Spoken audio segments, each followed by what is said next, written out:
share kung anong experience namin sa paggawa ng The Third Party. We had one sa MMK mo, the anniversary of MMK. We had a vlog con, remember? The other side.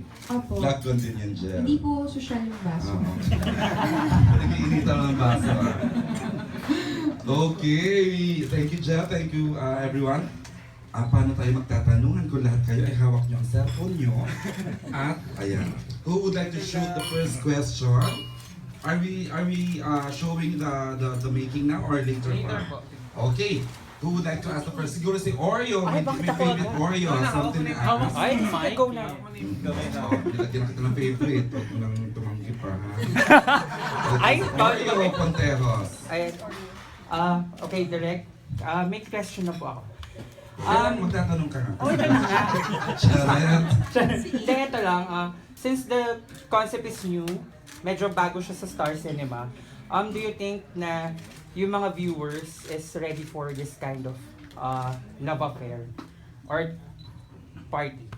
Kung mag-base lang tayo sa reception ng mga tao sa teaser at sa trailer, I think ready naman sila. Of course, we are yet to see. Pero yun, if it's any indication, I think ready naman sila.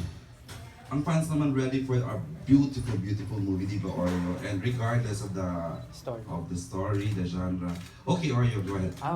Pero direct kasi meron na kasing mga nauna na movie and may coming na movie na with the same team. Do you think ano yung pagkakaiba nito kaysa dun sa mga nauna at saka yung nasa bago pa lang? Same what? Same concept. Na ano? Game. Sorry, hindi ko alam. Hindi ko pa napapanood yung isa, so hindi ko masabi kung alin. Pero I'd like to believe na yung sa amin mas grounded sa reality. And I'd like to believe na yung expectations ng mga tao kumbaga, ang mapapanood nila hindi yung ina-expect nila sa topic ng pagiging third party and sa pagiging may LGBT element.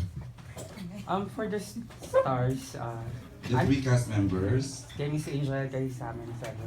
How is it working with